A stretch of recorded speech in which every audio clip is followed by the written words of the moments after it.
A Vampire Story Part 3 TikTok. This is for entertainment and educational purposes only. Please don't get your panties in a wad. This is Part 3. If you haven't seen 1 and 2, go back and watch those or you won't understand. They are in the playlist titled Vampires. So Lauren is getting the tour of Tristan's house, which he calls a house. This is not a house. This is not a mansion. This is more akin to a castle. It's like a freaking maze, okay? And instead of taking the stairs, they end up taking one of 3 elevators. Yeah, and they are not like them dusty, rusty pull-down elevators. They're like that.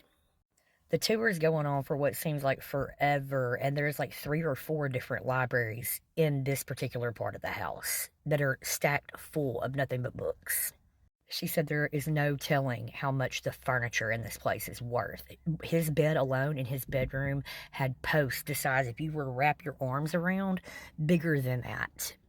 It was 4 trees, okay? 7 o'clock rolls around, and there she hears a voice come across what is an intercom, okay, and saying that their presence is requested in the main dining room. The main, what? How many are there? They walked down this hall that seemed to go forever, and she was like, there were just doors on the right, doors on the left, doors on the right, doors on the left. Like, you got to be really careful because you will forget where his room is. They make it to one of the other elevators, go down, I think, 2 floors, and then boom, they're at the main dining area. And that's when she realized that everyone's there. And I mean, like, his mother, his father, and a bunch of other people, including the sister Caitlin. And she's like, well, I didn't know we were going to a party. You know what I mean? But unbeknownst to her, this big house doesn't just house the 2 siblings and the mom and the dad. It has, like, cousins and everybody else that live in different portions of this house, castle. They go in and they sit down, and what's weird to her is that he seats her in a very specific location. And it weirds her out because he's sitting across from her on the other side of this big, large table, and she's fidgeting and nervous. His mom and dad did not know that Lauren was coming. And you could see the look of disgust immediately, and Lauren could feel it. This is where shit starts getting weird and ultimately scary. There is no warm meet and greet between mom, dad, and Tristan at all. It's sit down, we're going to get straight to business over dinner. At this point, she's ready to go the fuck home. Back to the college. Or back to her parents' house. She don't even care. She said there was 2 kids there. They were dressed like the twins out of The Shining, except they were boys. And they weren't even talking. They weren't even talking. They were boys, and they had short outfits on, dressed just alike, but they had this kind of stare, okay? After they get done asking him about school and Caitlin about school and everything else, they start grilling her. Like, what's your name? Where are you from? And he introduces her, and he's like, hey, this is, my girlfriend, Lauren. We go to school together. Oh, well, who are your parents? What do they do for a living?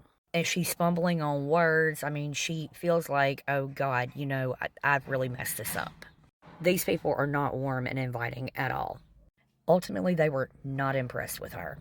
This is clearly a whole family who does not get along at all. Later that night, they're back in the bedroom, and she's asking him, she's like, well, what do your mom and dad do for a living? And he was like, what's this about? Like, really? What's this about? You just let your family grill me like that? And that's when he gets into details about blue bloods and how things work.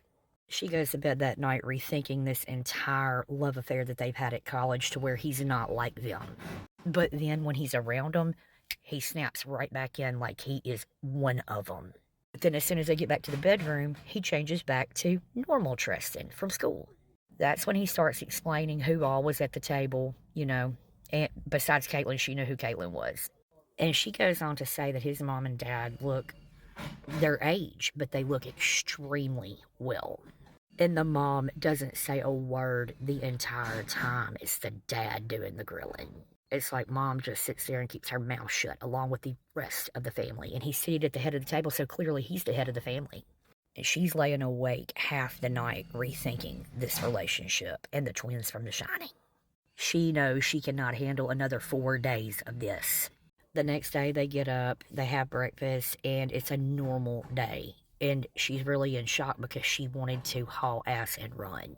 But she loves him. She's trying to give this a chance. He must have could tell that she was nervous because he calls over the intercom Again, there's an intercom, and he orders up food, like room service. After they eat, she tells him, last night I had a hard time sleeping. I don't know if it's just the big house. When she didn't want to tell him what it was really about. And so she asked, can he take her down to one of the libraries so she can get a book in case she can't sleep again? So they get to the library, and this is the first chance she's had to actually go through these books. And there were a few normal ones, but that's when she realizes this family might be into the occult. But this is getting kind of long, so if you want another part, let me know. The twins from The Shining. Oh my God, when I heard that part of the story, I was like, no.